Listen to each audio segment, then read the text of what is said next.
Thank you so much. It's such an honor to be here.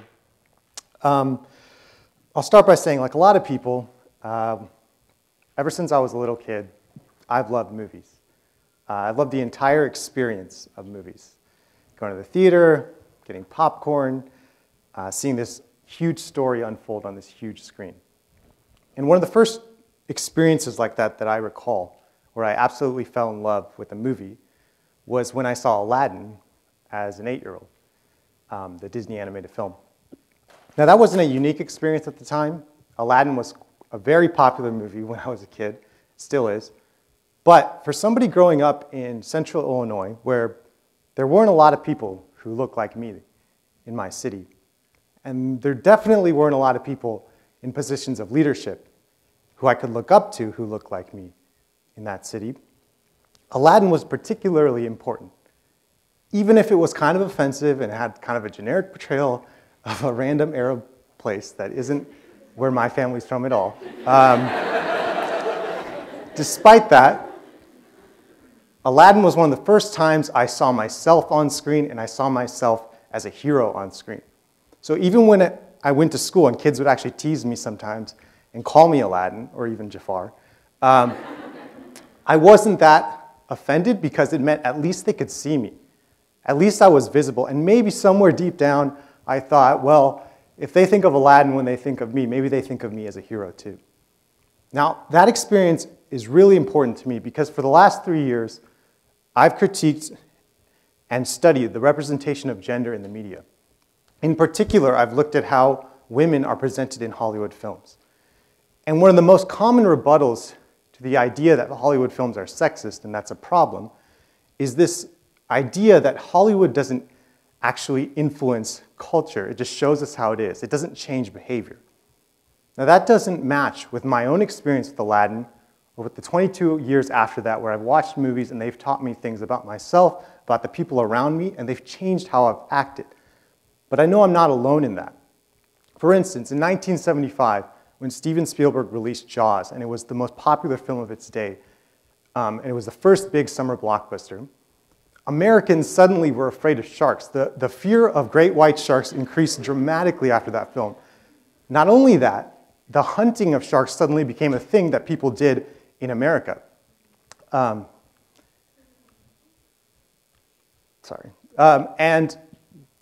on top of that, the study of sharks in universities and the research around sharks, the funding for it, suddenly became much more available. So that was an instance of how Hollywood films influence American behavior on an individual level and on a cultural level. Now, beyond that, if you go back to that argument that Hollywood just reflects culture as it is, that also doesn't stand up to the facts. Because in 2013, only 15% of major Hollywood films, top 100 Hollywood films, were stories fundamentally about women, where women were in the role of the hero, the protagonist. Now, all of us know in our own lives and in the history of America and the world, more than 15% of the heroes have been women. More than 15% of the people whose stories are worth telling have been women. And yet in Hollywood, that's not the case. In fact, in just over a quarter of these films do characters who are women even speak. And you might say, okay, well, Congress is actually 20% women. And Fortune 500 CEOs are actually less than 10% women. But that's the thing, films aren't just about CEOs and congresspeople. They're just about people. And people, in fact, humanity, is more than 50% women and people of color. So Hollywood doesn't reflect culture as it is so much as it reflects the system of power which controls culture. That system which tells us that white, able-bodied, heterosexual men deserve most of the power. And when I say power, I don't just mean power in the sense of economic power or who gets to be in charge, because Hollywood films are about more than that kind of power. They're actually about the power of love. In fact, the very first Hollywood film, 1910s in Old California, directed by D.W. Griffith, was a romance. And since that time, the top 5 films of all time in terms of how many tickets they've sold, from Gone with the Wind to even E.T., all of them centrally have some sort of story about love, whether it's familial love or romantic love. And that's no coincidence, because film fundamentally is an experience in empathy. It's about understanding others. If you think about it, every time you watch a movie, you're being asked to put yourself in the shoes of another person, whether it's the protagonist, whether it's the narrator, whether it's the camera itself, the director. That's empathy. And it's kind of like every time you watch a movie, you're in Avatar and you're in that blue thing. Or it's why every time we watch a horror movie, we literally jump out of our seats, we get scared. Or why every single time the Truman Show is on TV, I can't help but cry. You know, the thing is, films allow us to do that. They give us that experience. So I don't just need to see myself on screen. Yes, Aladdin has such a profound impact on me because he looked like me. But the truth is, I feel like I'm Jim Carrey too sometimes. I can also feel like I'm Halle Berry in Monsters Ball, even though that experience is nothing like my experience. But films allow us to do that. So they allow us to see ourselves in people who look just like us, and then they allow us to see ourselves in people who don't look like us. And it's that experience which allows film, which is why film is so powerful in teaching us about love. Everybody wants that experience.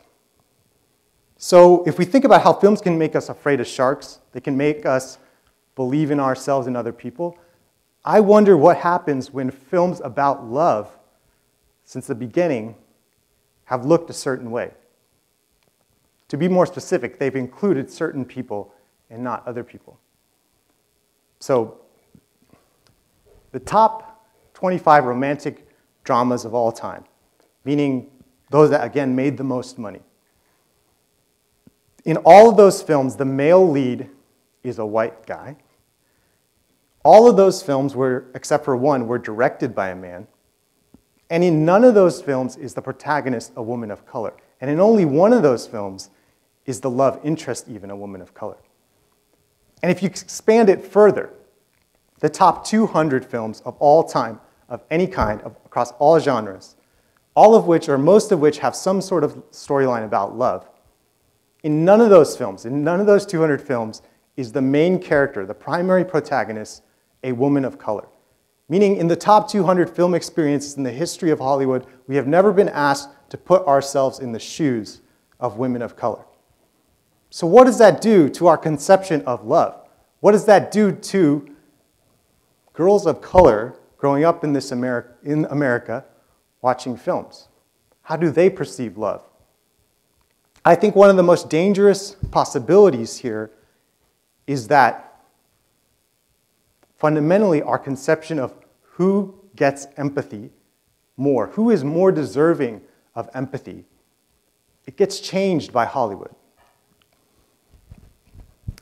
I wonder if girls of color grow up thinking that they are less deserving of love because they receive it so rarely on screen. And yeah, so, sorry, I get emotional about that.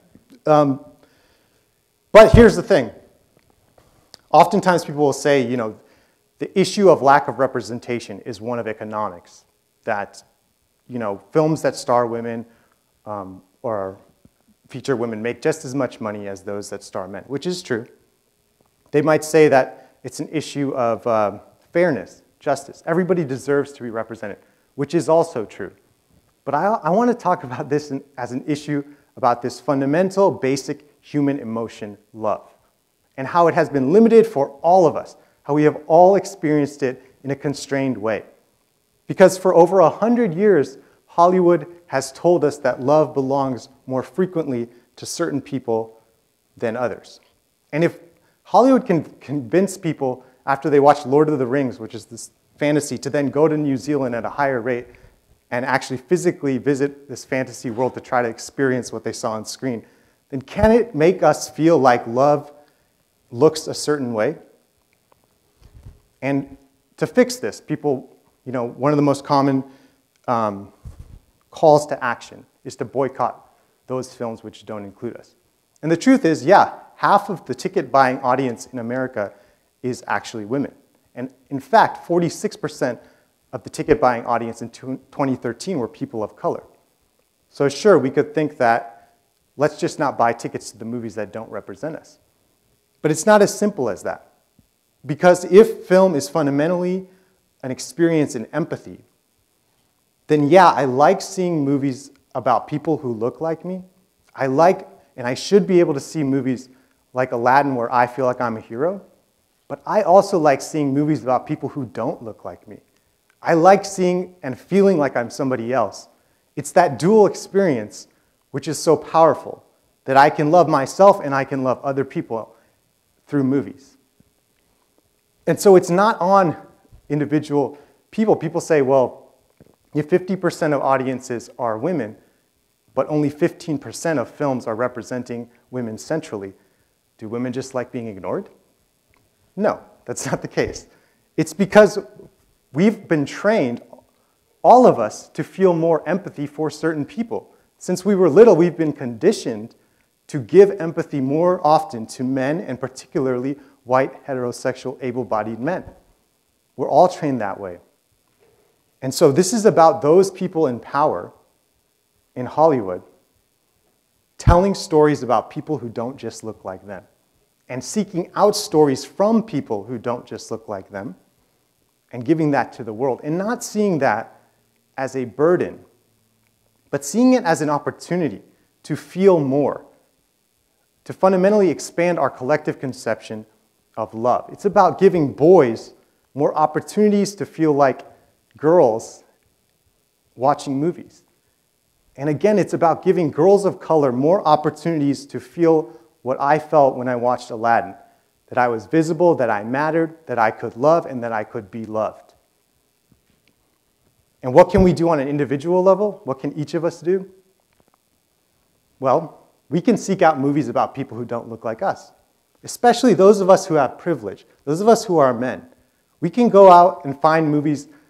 Every time we watch a movie about somebody who looks like us, what if right after that we watched a movie, the next movie we watched, we made sure it was about somebody who didn't look like us, who was somebody different than us? If each of us just did something as simple as that, we would not only give ourselves more experiences and empathy, we would again increase the collective experience of empathy in the world.